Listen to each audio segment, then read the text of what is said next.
Joining me now, Georgette Mosbacher, Steve Rogers, Morgan Ortegas, and Charlie Kirk. Hey, let me go to you, Morgan, first on this. A lot of people saying some of these folks dropping out are making overtures to Donald Trump, whether it's Mike Huckabee and going to that debate after the debate, if you remember that.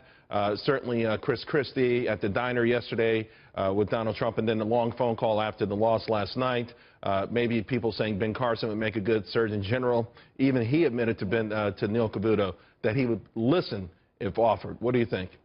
Well, I think this is something that's certainly natural to happen at this part of the race. But these candidates who are dropping it out are not only talking to Trump, they're all talking to each other. They're trying to figure out where the horse race is going. If you look today, the New York Times is already reporting that Woody Johnson, who heads Jeb Bush's financial part of his campaign, has reached out to Christie's donors in New York. Christie had very big pockets of donors in New York.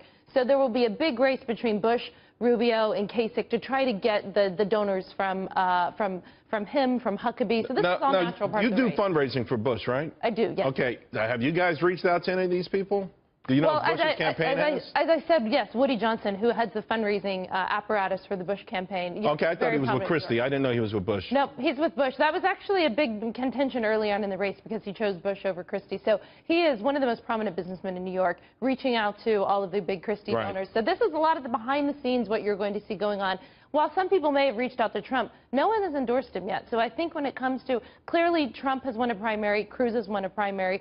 So Kasich, Rubio, Bush will be battling in South Carolina saying, make me that third alternative. Hey, Steve, what do you make of the notion now that the establishment lane, right before New Hampshire, let's say before that debate, it felt like Rubio was emerging to be a really strong contender in the establishment lane, particularly with Cruz and Trump beating each other up. And now it feels like there's no viable candidate there. A couple of points I'd like to make. One, Donald Trump has gotten an endorsement. That endorsement is from the American people, and it's begun in New Hampshire. Number two, the establishment-linked candidates, they were going nowhere when the gate opened up. And that's something, Charles, that the RNC could never buy. They could never figure it out. So even though last night in New Hampshire, 49% of the voters said they wanted an establishment candidate, and if you were to add up all the establishment numbers, they were actually much more than Donald Trump. So, I mean, can we totally say that that lane was dead before last night, or that you feel more confident right now that it's done? I feel very, very confident that the people in that lane are going to go to Donald Trump. I've said from the beginning, he's going to be the next president of the United States. There's a movement going on across this country. I see it. I'm sure a lot of Americans see it, but the RNC's yet to see it. And when they do, Donald Trump is going to the White House. What do you think, Georgette? Well, I think that's an interesting prediction, but I think there's a long road from New Hampshire to the White House. And I think we can't do the swearing-in ceremony tomorrow? No, not only Come on, let's do it, George. But actually, I think if you look at this and what has just happened in the last week, I mean, Rubio was the darling coming out of Ohio, and then Christie knocked him down. Maybe he didn't knock him out. I don't know if this is his Rick Perry moment or not, but I do know one thing, and that Bush needs to knock him out. Bush is going to go after him right now. He's got to get Rubio out of the way if Bush really wants to truly resurrect himself. Right. Well, let me ask you, Charlie, you were talking about Rubio coming out of Iowa with all that momentum. Even though he came in third, the narrative was he did so much better. He gave a great press conference. But then it was his inability to speak on his feet, that one of his great claims to fame. Even, I got to tell you, even when he admitted that he made a mistake last night, he kept glancing down at his notes, and I found that disturbing. Yeah, me too. And it's interesting. Rubio probably played Iowa better than any other politician that we've seen in the last 20 years. He comes in third, but he acted like he won, and the media went along with it. And then he comes in New Hampshire with all this momentum and undecideds going his way. And unfortunately, he did not have a very good debate. I mean, he came and he kind of played in this narrative that he was scripted and robotic, and Kasich pounced on it. You saw a lot of the late undecideds going to Trump and to Kasich. And Marco Rubio has a lot of work to do coming into South Carolina. Bush has a lot more money than Marco Rubio does.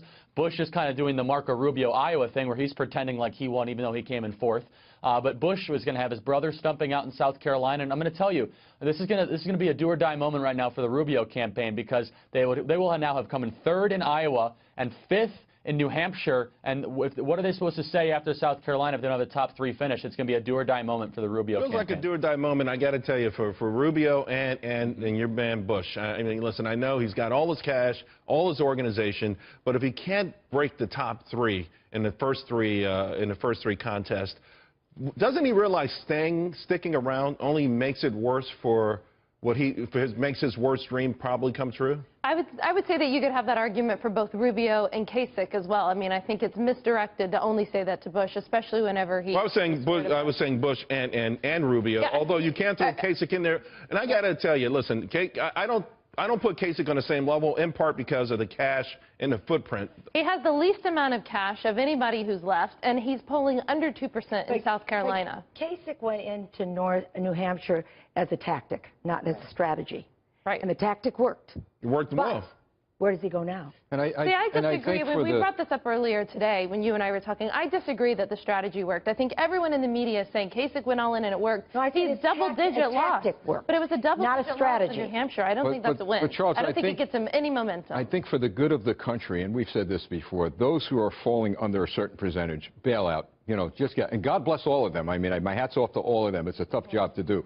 But for the good of the United States of America, start to think about getting. Well, then that brings us maybe to something of an elephant in the room with Dr. Ben Carson. And listen, I know he should do better in South Carolina because of evangelicals and more conservative voters, but is he really at this point kind of spinning his wheels? I mean, is the greater part of valor to say, hey, I'm going to step out and support the ultimate nominee? Yes, absolutely. But that's not the way politics works.